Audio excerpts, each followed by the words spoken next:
우리가 믿음을 갖는다라고 하는 것은 하나님을 하나님으로 인정하며 사는 것입니다. 하나님을 하나님으로 인정한다라고 하는 것은 하나님께 우리의 모든 주권이 있음을 고백하고 인정하는 것이죠.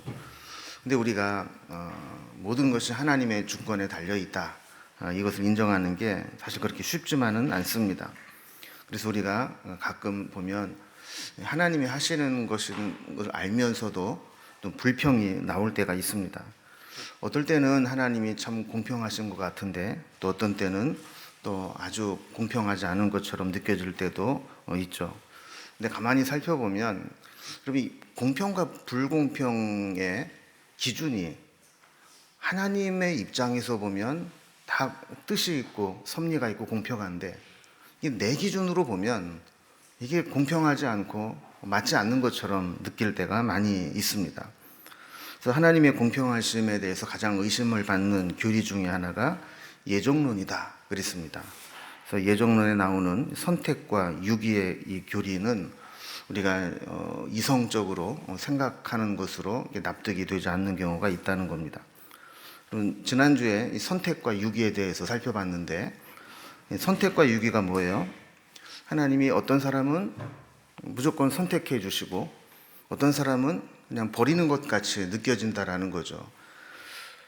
어떤 사람은 정말 악질인데 하나님이 공을 들여서 결국에는 하나님의 사람으로 부르시고 복을 주십니다.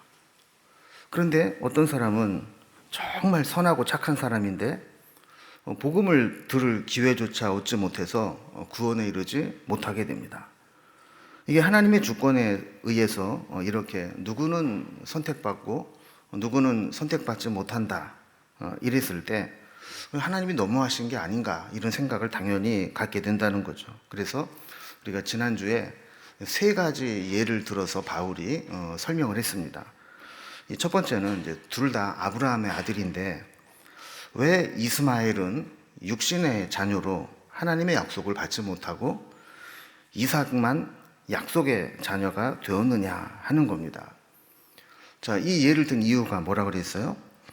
아브라함의 자녀라고 해서 다 약속의 자녀가 아닌 것처럼 유대인으로 태어났다고 해서 저절로 구원받는 것은 아니다라는 것을 설명하기 위해서 이 예를 들었다 그랬습니다. 자, 두 번째 예를 든 게 왜 쌍둥이 아들 에서와 야곱 중에서 하나님이 야곱은 사랑하고 에서는 미워하는 자가 되었다라고 하셨는가? 특히 이들은 태어나기 전부터 큰 자가 작은 자를 섬길 것이다, 이렇게 예언을 받으면서 차별적으로 살아야 되는가 하는 겁니다. 여기서 말씀하시고자 하는 것은 뭐라 그랬습니까?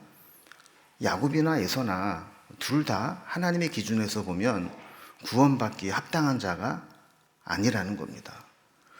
그럼에도 불구하고 이것이 우리에게 주는 교훈은 하나님의 사랑을 받은 자, 은혜를 받은 야곱은 하나님의 자녀가 되고 또 그 이름이 이스라엘이라 변하셔서 하나님의 백성의 조상이 되게 하셨다. 그래서 이 선택에는 은혜와 사랑이 있음을 강조하는 것이라 그랬습니다. 그래서 유대인들이 자기네들이 선택받은 민족으로 태어난 것에 대해서 이거를 은혜로 알고 감사해야지, 나는 선택받은 백성이고 이방인들은 버림받은 자다, 이렇게 차별을 하거나 출신을 가지고 하나님 앞에 자랑해서는 안 된다, 이 이야기를 하기 위해서 그랬다 그랬어요. 세 번째 예를 든 게 뭐냐면, 이집트 땅에 같은 곳에 살고 있었는데 바로 왕은 하나님께서 완악하게 하고 강팍하게 해서 실패자가 되고, 이스라엘 백성들은 긍휼히 여기고 불쌍히 여김을 받아서 구원을 받게 되었다 하는 겁니다. 어떤 사람은 하나님이 불쌍히 여기고 구원하시고 어떤 사람은 더 완악하게 만들어서 멸망하게 만드시는가? 이것을 통해서 바울이 말하고자 했던 것은, 하나님은 애굽에 있는 이스라엘 백성들에게 긍휼을 베푸셔야 할 이유가 하나도 없었지만 저들을 불쌍히 여기고 긍휼히 여겨서 구원하셨고, 또 구원을 이루시기 위해서 바로를 완악하게 만들어 항복을 해서 내보내게 하셨다라는 겁니다. 그러니까 하나님께서 어떤 선택과 유기의 말씀을 하실 때에는 이게 공정하냐 불공정하냐가 아니라 선택받은 자가 얼마나 큰 하나님의 은혜를 입은 것인가를 알고 은혜 받은 자답게 살아야 된다라는 데 목적이 있다라는 것을 우리 지난주에 살펴봤어요. 참 감사한 거는 일주일밖에 안 됐는데도 지난주에 한 말씀을 제가 말씀드릴 때 처음 듣는 것처럼 그렇게 아주 흥미롭게 들어주셔서 너무 감사합니다. 자, 여기서 우리는 이제 선택과 유기의 문제가 발생한다라는 것을 살펴보았는데, 누구는 하나님이 선택하시고 누구는 유기되는 하나님의 예정과 이 절대 주권의 문제를 살펴보면서 14절에 하나님께 불의가 있는 것처럼 느낄 수 있다라는 거예요. 그래서 사람들이 이 이야기를 하면 하나님께 불의가 있느냐? 이렇게 하나님이 불의하신 거 아니냐? 이렇게 생각할 수 있다는 거죠. 그래서 그럴 수 없다. 그러면서 말씀을 이어나갔습니다. 그러니까 하나님이 구원받을 자와 구원받지 못할 자를 미리 예정해 놓고 그대로 하신 것이라면 사실 하나님은 구원받지 못한 자의 제공자가 된다라는 모순이 생긴다는 거예요. 여러분 그렇지 않습니까? 어떤 사람은 하나님이 구원하기로 작정해서 은혜를 베푸시고 구원하시는데 어떤 사람은 구원받지 못할 자로 예정하셔서 결국 믿지 못하고 악하게 살았다. 그러면 이 사람의 책임은 누구한테 있는 거예요? 무슨 낫님한테 있는 겁니까? 하나님한테 있는 거죠. 하나님이 그렇게 예정하셨으니까. 그러니까 이런 이제 모순이 있는 교리가 예정론이라는 거예요. 그래서 우리가 저 사람은 왜 구원받지 못해? 그럼 하나님 그렇게 예정하셔서. 그러면 그 사람이 구원받지 못할 죄인으로 하나님 예정하신 거야? 그럼 하나님 불공평하신 거 아니야? 이런 논리로 가기 때문에 예정론은 공격을 받기 쉬운 그런 교리라는 거예요.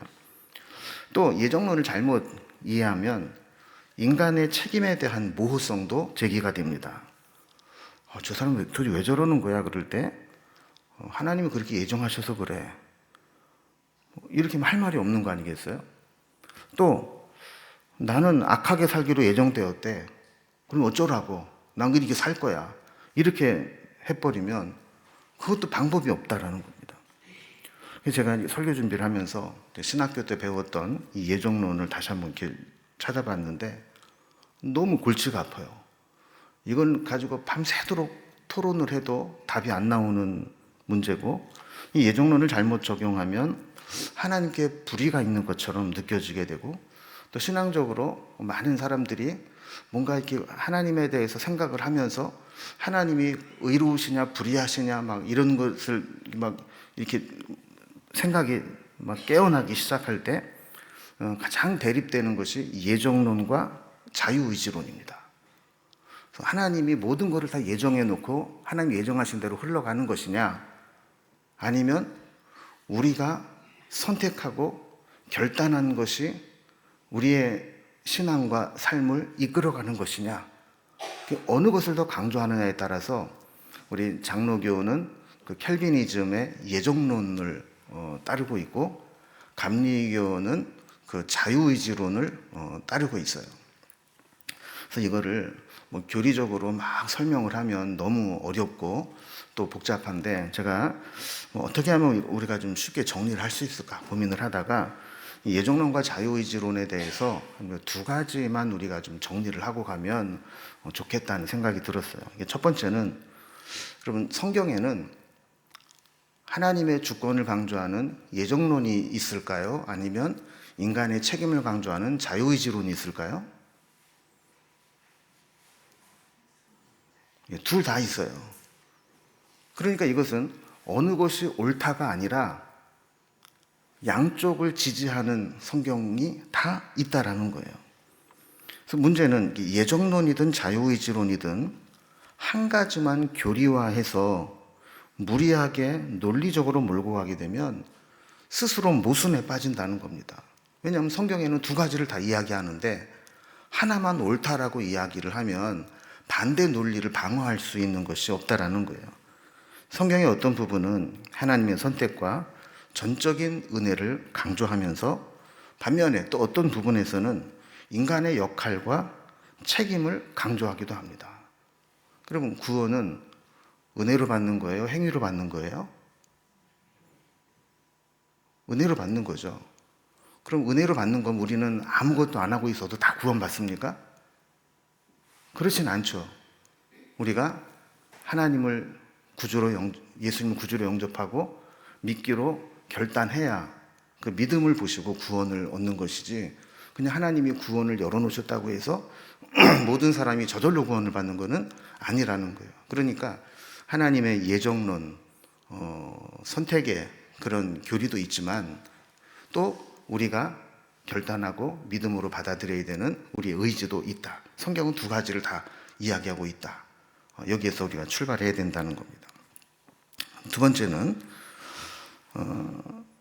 여기서 한 가지만 더 얘기를 하면, 만약에 하나님이 우리의 모든 것을 다 알고 계시고 다 정해놓으셨다 그러면 우리는 이제 어떤 논리적 모순에 빠지냐면, 그래 그러면 우리가 기도할 필요가 뭐가 있어? 하나님이 알아서 다 해주실 텐데. 또 우리가 전도할 필요가 뭐가 있어? 하나님이 저 사람을 구원하기로 작정하신 사람이라면 내가 전도 안 해도 저 사람은 하나님의 뜻대로 누군가에 의해서 전도받아서 예수 믿을 거고, 또 저 사람은 하나님이 구원하지 않기로 예정해 놓은 사람이라면 내가 별짓을 다 해도 저 사람은 결국 안 믿을 건데 내가 뭐하러 전도를 해? 또 내가 하나님의 사람으로 이렇게 살 것이라고 예정이 돼 있다면 내가 그렇게 살게 될 텐데 뭐하러 굳이 경건의 훈련을 하고 또 믿음으로 살려고 하고 헌신하고 봉사해?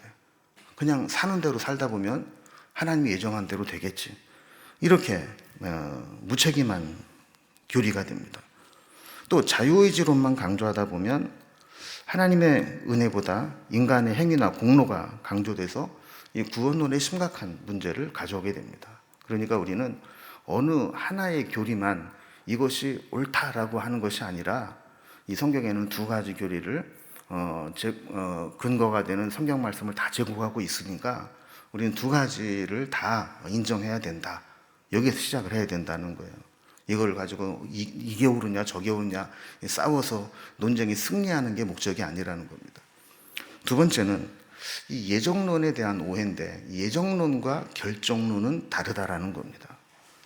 하나님께서 우리에게 섭리를 가지고 계시고 예정해 놓으셨다. 그래서 이것이 모든 것이 운명처럼 결정되는, 기계적으로 귀결되는 결정론은 아니라는 거예요. 예정론과 자유의지론은 서로 대립적인 모순된 교리가 아니라 우리의 구원의 문제에 있어서 하나님과 인간이 함께 이루어 구원에 이르게 하는 하나님의 절묘한 지혜라는 겁니다. 하나님은 우리에게 은혜로 구원의 문을 열어놓으시고 우리 인간은 믿음으로 고백하며 결단하는 선택을 할 수 있도록 기회를 주신 거예요.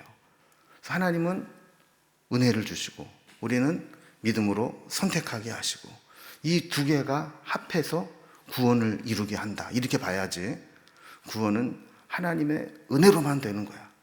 또 구원은 내가 믿어야 되는 거야. 이렇게 하나만 가지고 되는 게 아니라는 겁니다. 그래서 하나님의 예정이라는 것은 하나님이 예비하신 구원을 받아들이는 자에게는 구원을 얻게 하고, 이 하나님이 예비하신 것을 거부하는 자는 구원을 받지 못한다라는 대원칙을 예정해 놓은 것이지, 각 사람에 대해서 개별적으로 저 사람은 어떤 선택을 할 것이다까지 결정해 놓은 것은 아니다라는 겁니다. 그러니까 여러분, 우리가 이 예정론이라고 할 때 내가 지금 여기에서 오른쪽으로 갈 거냐 왼쪽으로 갈 거냐 이것까지 하나님이 다 예정해 놓으셨고 우리는 기계적으로 그 예정한 대로 간다, 이게 예정론이 아니라는 거예요. 그래서 예정론에 대해서 제가 여러 가지를 자료를 찾고, 또 오늘은 또 이렇게 유튜브로 검색을 하면서 여러 가지 강의를 좀 들어봤는데, 그 중에 이제 우리가 이해하기 쉬운 소개하는 것들이 하나 있었어요.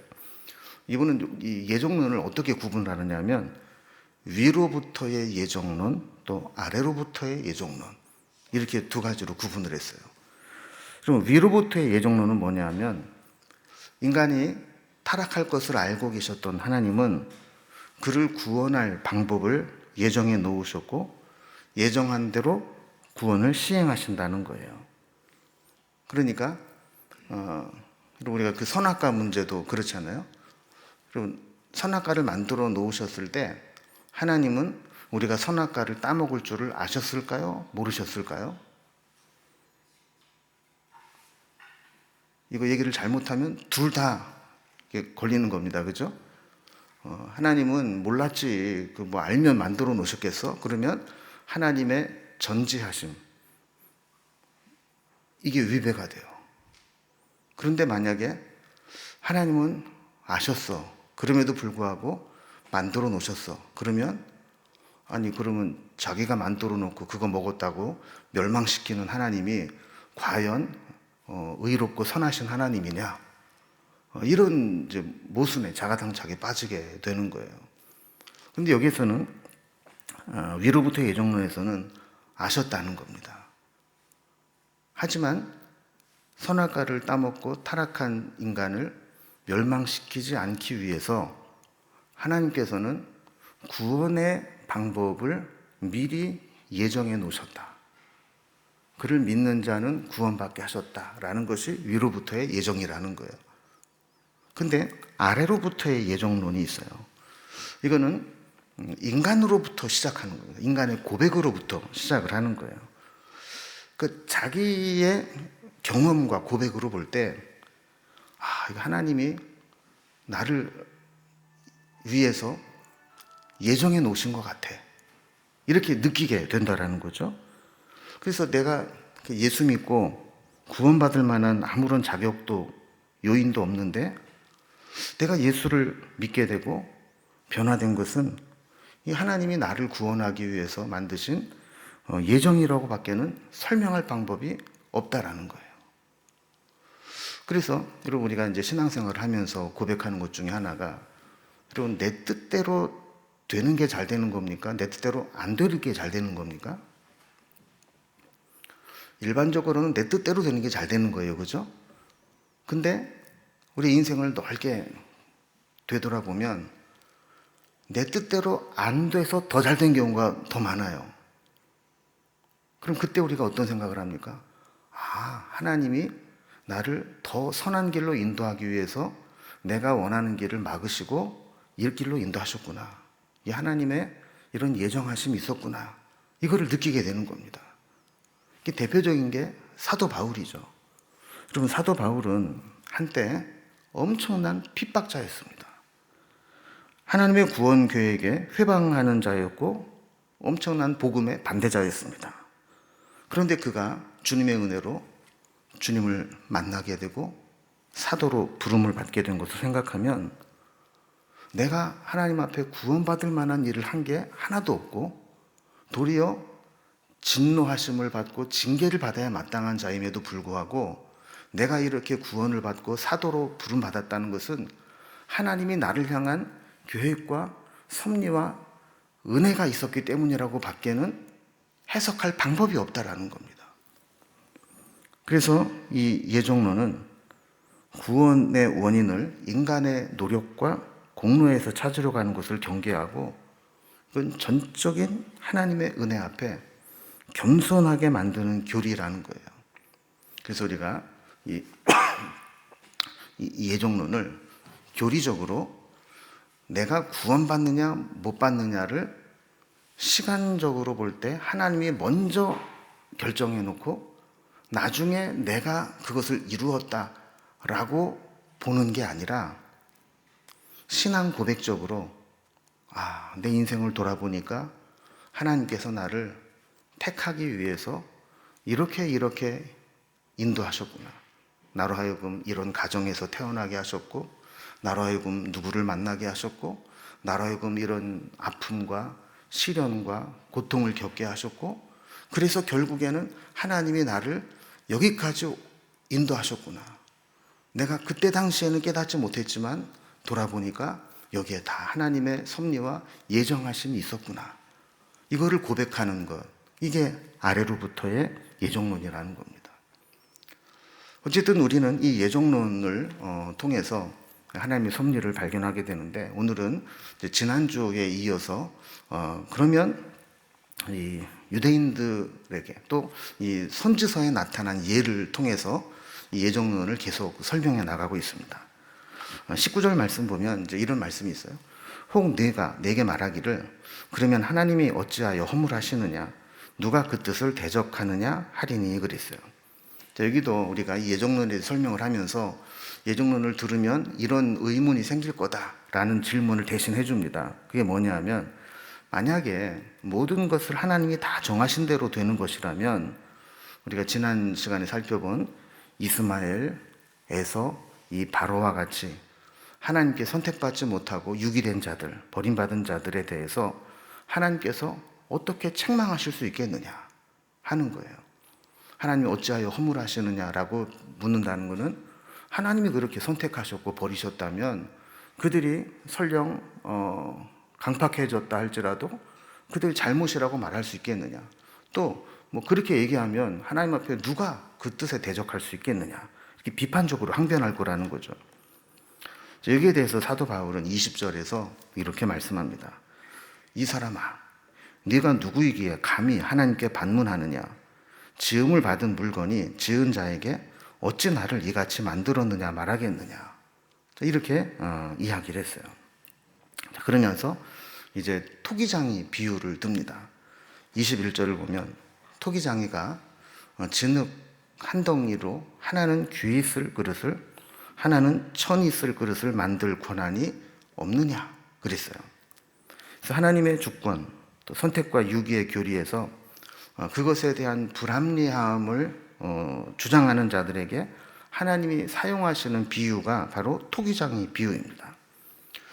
특히 우리 인간은 흙으로부터 왔습니다. 하나님이 인간을 지으실 때 흙으로 빚으시고 그에 생기를 불어넣어 주심으로 사람이 되게 하셨죠. 그런 의미에서 이 토기장이와 진흙, 또 하나님과 우리와의 관계는 서로 잘 연결되는 비유라고 할 수 있습니다. 이 토기장이 비유는 예레미야에게도 하나님이 하셨던 말씀입니다. 하나님을 믿지 않고 강팍한 바벨론은 왜 저렇게 강대국이 돼서 하나님을 믿는 선민 이스라엘을 쳐들어와서 멸망시키고 포로로 끌고 가느냐 하는 의문이 예레미야와 이스라엘 백성들에게는 큰 숙제였습니다. 왜냐하면 우리는 하나님의 선택받은 백성인데, 그러면 세상에서도 성공하고 승리해야 마땅한 거 아니겠어요? 그런데 결과적으로 보면 하나님을 거부하는, 믿지 않는 강팍한 바벨론은 엄청난 힘을 가지고 쳐들어왔고, 하나님의 선택받은 백성이라고 생각하는 이스라엘 백성들은 저들에게 멸망을 당해서 포로로 끌려가게 되었단 말이죠. 이스라엘 백성들이 하나님 앞에 범죄한 것은 사실이지만 사실 바벨론의 느부갓네살보다는 선하지 않겠습니까? 그리고 우리가 믿는 사람들이 설령 안 믿는 사람들에게 손가락질을 좀 받는다 할지라도 평균적으로 볼 때 그래도 안 믿는 사람보다는 나을 거 아니에요, 그죠? 그런 면으로 본다면 이런 안 믿는 자에게 고난을 당하는 것들이 불합리하게 보일 수 있다는 거예요. 하나님 앞에 항변합니다. 근데 예레미야에게 하나님은, 야, 너 자꾸 불평하지 말고 저기 저 토기장의 집에 한번 가봐. 그래서 보낸 거예요. 그래서 예레미야가 토기장의 집에 가서 토기장이가 그릇 빚는 거를 이렇게 봤더니 흙으로 이런저런 모양의 그릇을 만드는데, 어떤 거는 귀하게 쓸 그릇으로 만들고, 어떤 것은 천하게 쓸 그릇으로 만들고, 어떤 것은 만들다가 모양이 마음에 안 드니까 진흙을 그냥 확 뭉쳐가지고 망가뜨려가지고 다시 만들고, 이렇게 하더라는 거예요. 그 모습을 지켜보고 있는데 하나님께서 예레미야에게 말씀하는 겁니다. 야, 봐라, 토기장이가 진흙을 빚어서 자기가 원하는 대로, 필요한 대로, 자기 멋대로 그릇을 만들지 않느냐. 그렇다면 너희를 지은 내가 이 역사 속에서 바벨론을 힘을 주든 너희를 멸망하든 거기에 내 뜻이 있지 않겠느냐. 이게 이제 토기장이 비유의 핵심이거든요. 여러분, 우리가 만약에 토기장이라면 어떻게 하겠습니까? 나는 커피를 좋아하니까 나는 아주 예쁜 커피잔만 만들 거야. 그리고 흙으로 커피잔만 만들겠어요? 그럼 밥그릇은 어떡하고 국그릇은 어떻게 해요? 커피잔에다가 밥 퍼가지고 먹고 커피잔에다가 국 따라 먹고 그러겠어요? 아니죠. 내 집에 때로는 커피잔도 필요하고 때로는 밥그릇도 필요하고 때로는 국그릇도 필요하고 때로는 넓은 접시도 필요하고 필요한 대로 만들 거 아니에요. 그죠? 그렇다면 하나님도 필요한 대로 하나님의 뜻대로 다양하게 만드시는 것이 당연하지 않겠느냐 하는 거예요. 근데 이제 사실 이 토기장이 비유가 우리에게 100% 완벽하게 적용되기가 힘든 부분들이 있습니다. 토기장이 비유를 쉽게 받아들이기 어려운 이유는 첫 번째로 이게 잘못하면 이 하나님을 이 폭군적 주권을 가진 분으로 옹호하는 것처럼 보이기 때문이에요. 그래? 하나님이 그럼 창조주라고 하나님 마음대로 그냥 막 해도 되는 거야? 이렇게 되는 거죠. 그러니까 하나님의 선하신 성품을 인정하지 않으면 이거는 독재자적인 폭군적인 주권을 옹호하는 것으로 이해될 수 있다는 거예요. 두 번째로 이 토기장의 비유를 받아들이기 힘든 이유는 사람과 질그릇은 본질적으로 같지 않습니다. 왜 그래요? 질그릇은 인격이 없습니다. 또 거기에 하나님의 형상이 없습니다. 그래서 사람의 마음에 안 들면 그냥 뭐 깨트릴 수도 있고 또 뭉개버릴 수도 있어요. 근데 사람은 그렇지 않죠. 인격이 있고 하나님 형상대로 지음받았죠. 질그릇은 사람처럼 잘못했다고 회개할 수도 없고 또 비교당한다고 해서 비참함을 느끼는 감정도 없습니다. 그리고 사실 뭐 그릇의 입장에서 지가 뭐 나중에 요강으로 쓰일 건지 아니면 뭐 커피잔으로 쓰일 건지 알겠어요? 그러나 사람은 안 그렇잖아요. 사람은 좀 귀하게 쓰이는 사람도 있고 또 그렇지 않은 사람도 있는데 늘 비교한단 말이에요.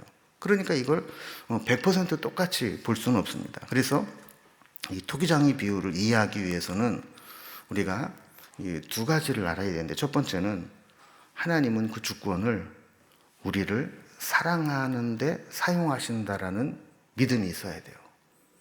아까 얘기했던 것은 독재자나 폭군처럼 하나님 마음대로 그냥 막 만드시는 게 아니라 우리 개개인을 하나님의 특별한 사랑으로 사랑하신다라고 하는 그런 것이 전제돼야 되는 거예요. 그렇기 때문에 하나님이 나를 어떠한 모양으로 만드시든지 불평할 필요가 없다라는 거죠. 또 토기장의 비유를 통해 말씀하시고자 하는 것은 피조물은 자기의 위치를 알아야 된다는 겁니다. 이게 사실 핵심이죠. 우리는 적어도 우리의 주인 되신 하나님이 계심을 인정하고 범사에 하나님이 우리의 조물주다라는 사실을 인식하고 살아야 됩니다. 사실 신앙이라고 하는 것은 내가 주인이 아니고 하나님이 주인이시다라는 것을 인정하며 사는 겁니다. 하나님께서 우리에게 많은 자유와 은총을 주셨지만 그것은 하나님이 우리의 하나님 되심을 인정하는 범위 내에서만 누릴 수 있는 축복입니다. 하나님이 선악과를 만드신 이유도 그거잖아요. 에덴의 모든 축복을 다 임의대로 사용하고 누릴 수 있지만 네가 하나님은 아니다라는 것만 인정하고 살아라. 그것이 내가 먹을 수 없는 것이 하나 있는데 그것이 선악과다라는 것만 인정해라. 이거 아니겠어요? 22절과 23절에 보면 하나님이 아까 여러 가지 그릇을 만든다고 했는데 이 그릇을 두 종류로 비교를 합니다. 22절에 기록된 것을 보면 하나님이 그의 진노를 보이시고 그의 능력을 알게 하고자 하사 멸하기로 준비된 진노의 그릇이라 그랬습니다. 여러분, 여기에서 하나님이 하시는 일을 잘 봐야 됩니다. 원래는 하나님이 멸하기로 준비된 진노의 그릇이 있는데 멸하기로 준비된 진노의 그릇에 대해서 하나님이 어떻게 하셨다 그래요? 오래 참으심으로 관용하셨다 그래요. 여러분, 원래 멸하기로 계획한 준비된 진노의 그릇은 어떻게 해야 됩니까? 빨리 없애버려야 되죠. 그런데 하나님은 그렇게 하지 않고 관용하고 오래 참으신다는 거예요. 그럼 이거는 공의롭지 못한 것 같습니다. 근데 이것은 진노를 받아야 할 죄인들에게 오래 참으심으로 관용한다라는 것을 의미하는 내용입니다. 또 하나는 23절에 보면 영광을 받기로 예비하신 바 긍휼의 그릇이 있다 그랬습니다. 그러니까 하나님은 자비로우신 하나님이기 때문에 진노의 그릇도 오래 참고 관용하세요. 또 영광을 받기로 예비한 그릇에는 긍휼을 베푸시고 영광의 풍성함을 알게 하셨어요. 이게 하나님의 선하신 성품이죠. 근데 바울은 24절에서 유대인들이 들으면 충격을 받을 만한 말씀을 전합니다. 이 그릇들은 우리를 가리키는 것이라 그랬어요. 그런데 유대인 중에서뿐만 아니라 이방인 중에서도 부르신 자들이다. 그러니까 뒷부분에 영광을 받기로 예비하신 바 긍휼의 그릇은 유대인들은 그것이 유대인들이라고 생각을 했거든요. 근데 바울은 지금 뭐라고 그러냐면 이 그릇은 유대인만이 아니라 이방인 중에도 부르심을 받은 자들이다. 그러니까 하나님은 혈통적 유대인이 아니고 영적인 하나님의 백성이 진짜 유대인이라는 거예요. 혈통적으로 유대인이라 할지라도 믿지 않는 자들은 거기에 속하지 못하는 것이고, 이방인이라 할지라도 믿음을 가진 자들이라면 영광을 받기로 예비된 긍휼의 그릇으로 여기시겠다는 겁니다. 이거는 바울이 그냥 자기 개인적인 생각을 얘기하는 게 아니라 구약의 선지자들이 이미 이것을 예언했다라고 얘기를 해요. 그러면서 오늘 본문에 보면 두 가지를 인용하는데, 하나는 호세아서고 하나는 이사야서의 말씀입니다. 그럼 호세아서에서는 뭐라고 얘기하는지 보겠습니다. 여러분, 호세아서 어떤 선지자예요? 그런 사람이죠.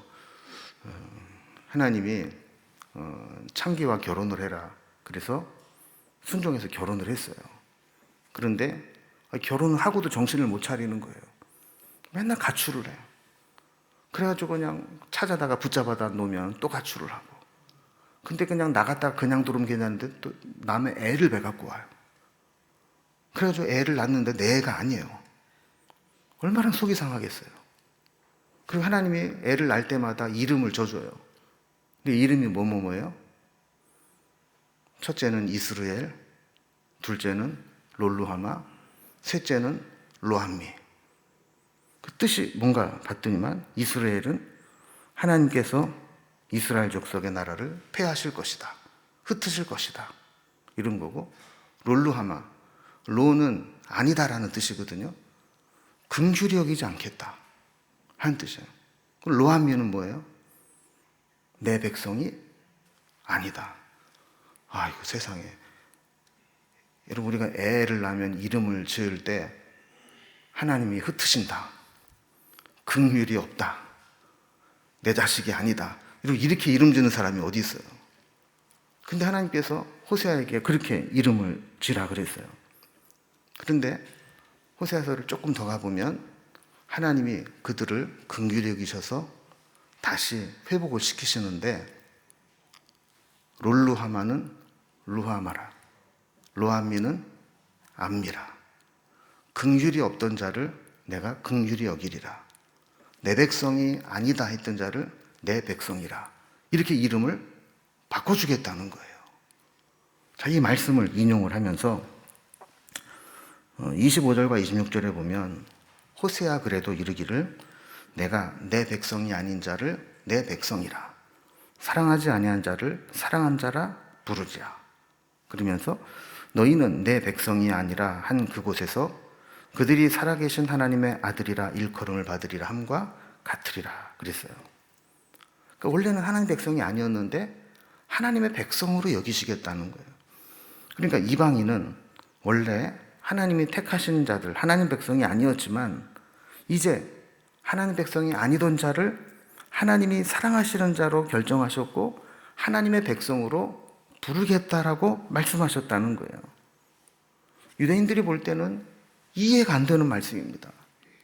지옥의 불쏘시개 감으로밖에 쓸 수 없는 이방인들이 하나님이 사랑하시는 자고 하나님의 백성으로 세우셨다라는 것을 받아들일 수가 없었습니다. 그러나 이것이 하나님의 뜻이라는 겁니다. 또 하나의 말씀이 이사야서의 말씀입니다. 버림받은 것 같았던 이방인들도 하나님의 은혜로 구원하셨다면 원래 선택받았던 하나님의 백성들은 하나님께서 어떻게 말씀하시는가? 27절과 28절을 보면 이스라엘 자손들의 이 수가 비록 바다의 모래 같을지라도 남은 자만 구원을 받을 것이다. 또 주께서 땅 위에 그 말씀을 이루시고 속히 시행하시리라 그랬어요. 그러니까 이 땅에 아무리 혈통적인 유대인들이 바다의 모래같이 많다 할지라도 그들이 다 하나님 백성으로 구원받는 것은 아니라 오직 남아있는 자만 구원을 받을 것이다. 남은 자는 믿음을 지킨 자를 얘기하는 거죠. 또 29절에 보면 만일 만군의 주께서 우리에게 씨를 남겨두지 아니하셨더라면 우리가 소돔과 같이 되고 고모라와 같았으리로다.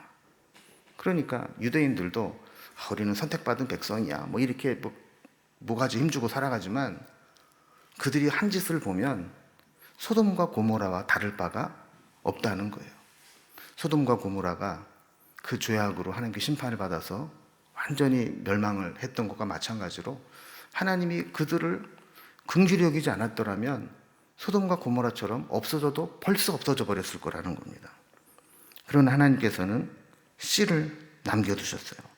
종자씨와 같은 자를 구루터기처럼 남겨두셔서 하나님의 긍휼을 그들에게도 베푸실 거라는 거예요. 30절에 보면 지금까지 유대인들이 전혀 상상하지 못했던 말씀을 합니다. 그런즉 우리가 무슨 말을 하리요? 의를 따르지 아니한 이방인들이 의를 얻었은즉 곧 믿음에서 난 의요 그랬어요. 이때까지만 하더라도 유대인들은 자기네들에게만 하나님의 의가 있다고 생각을 했어요.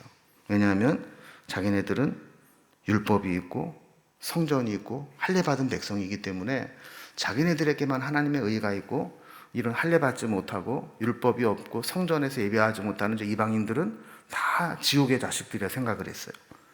그런데 하나님께서는 이제 기준이 바뀌었다는 거예요. 그런 외적인 종교적 행위가 아니라 믿음이 기준이 되어서 이방인들도 의의를 얻을 수 있게 되었다는 거예요.